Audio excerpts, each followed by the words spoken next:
So మొత్తానికి day 1 అయిపోయింది. Day 1లో బాటి caves cover చేసా. బాటి కేవ్స్ తర్వాత చైనా టౌన్‌కెళ్ళా. సో బాటి కేవ్స్ నీకు ముందే చెప్తున్నా, నువ్వు గాని ఫిట్‌నెస్ గాని సీరియస్‌గా తీసుకోకపోతే బాటి కేవ్ మెట్లు ఎక్కేటప్పుడు నీ సరదా తీరిపోద్ది. సో బాటి కేవ్స్ 2 లెవెల్ స్టెప్పింగ్ అనమాట. ఓ నువ్వు ఎక్కావు అయిపోయింది. అమ్మ ఎక్కేసానురా బాబు మెట్లు అని అనుకునే లోపు మళ్ళీ లోపలికి కూర్చొని మ్యాజిక్ ఉంటాయి. జస్ట్ ఇలా లోపల నడవగలం. అలాంటి మెట్లే ఇంకొక సెట్ ఉంటాయన్నమాట. So always check that point. And climate super ఉంది. ఇట్స్ ఫుల్లీ డ్రిజిలింగ్ యాక్చువల్లీ ఇక్కడ. మంచిగా చాలా చాలా నచ్చింది నాకు క్లైమేట్. మొత్తం డ్రిజిల్ అవుతుంది. అండ్ బాటో కేవ్స్ వెళ్ళినప్పుడు ఒకటి ఇంపార్టెంట్ విషయం గుర్తుపెట్టుకోవాలి ఏంటంటే, ఒకవేళ నువ్వు మెట్రో తీసుకొని వెళ్తున్నావు అంటే మెట్రో ఇలా దిగుతావు దిగ్గాలనే గుడి ప్రాంగణంలోకి వెళ్ళిపోతావు. ఐ మీన్ లైక్ బాటో కేవ్స్ ప్రాంగణంలోకి వెళ్ళిపోతావు. వెళ్ళిపోగానే అక్కడ కొంతమంది డైవర్ట్ చేయడానికి ట్రై చేస్తున్నారు అనమాట. ఇటే బాటో కేవ్స్, ఇటే బాటో కేవ్స్, ఇటే బాటో కేవ్స్ అని చెప్పేసి. సో అటు బాటు కేస్ అనుకొని వెళ్తే అక్కడ టికెట్ ప్రైస్ 15 రింగెట్స్ ఉంది. ఓకే. సో నేను ఒకవేళ అదే ఎంట్రీ అయితే మళ్ళీ వెనక్కొచ్చి వెళ్దాంలే అని చెప్పేసి I just wanted to explore the other way. So నేను అలా అటువైపు not the way they have diverted me, but వేరే వైపు మళ్ళీ నడుచుకుంటూ వెళ్ళాను.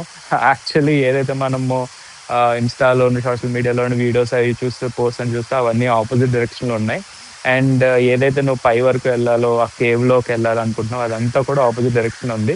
మరి వాళ్ళు అటువైపు ఏం రూట్ చేస్తున్నారో నాకు తెలీదు. But they are like forcing I have seen a lot of foreigners అనమాట. పాపం వాళ్ళు ట్రాప్‌కి పడిపోయి అటు వెళ్ళిపోతున్నారు 15 రింగిట్స్ కట్టుకొని.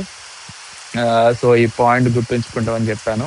అండ్ బాటు కేవ్స్ దగ్గరికి వెళ్ళినప్పుడు ఒక విషయం బాగా గుర్తుపెట్టుకో. ఏంటంటే ఈ మెట్రోస్, ట్రైన్స్ అనేవి ఎవ్రీ 1 అవర్‌కి ఉంటున్నాయి. నా వెనకాల ఇప్పుడు మెట్రో వస్తుందన్నమాట. ఇది వేరు. యాక్చువల్లీ ఇది చిన్న కన్ఫ్యూజన్ ఉంది. ఏది మెట్రో, ఏది ఎల్ఆర్‌టీ, ఏది ఎంఆర్‌టీ, ఇక్కడ డిఫరెంట్ డిఫరెంట్ టైప్స్ ఉన్నాయన్నమాట. ఇప్పుడు ప్రస్తుతం ఇది ఎల్ఆర్‌టీ. నా వెనకాల ఉంది, ఇక్కడ బోర్డు ఉంది, బోర్డు తీసుకొచ్చాను. ఇది ఎల్ఆర్‌టీ. సో నేను ఏదైతే మార్నింగ్ మెట్రోకి వెళ్ళానో అది ఎవ్రీ 1 అవర్‌కి ఉంటుందన్నమాట. సో నువ్వు గాని ఒకవేళ బాటిల్ కేవ్స్ వెళ్ళాలి అనుకుంటే, what you have to do is like you have to try to fit in that middle space అనమాట. ఫర్ ఎగ్జాంపుల్ 11:30కి నీ మెట్రో ఉందనుకో, 11:30 టు 12:30 లోపు నువ్వు బాటిల్ కేవ్స్ కవర్ చేసుకుని మళ్ళీ 12:30 కల్లా నువ్వు మళ్ళీ వెనక్కి మెట్రోకి వచ్చావు అనుకో, you don't have to wait for next 1 hour అనమాట. సో ఆ పాయింట్ నాకైతే ఉపయోగపడింది. మీకు ఉపయోగపడుతుంది అంటే కన్సిడర్ చేయండి. నెక్స్ట్ ఇది అయితే చైనా టౌన్‌కి వెళ్ళాను. చైనా టౌన్ చాలా చాలా చాలా చాలా బాగుంది.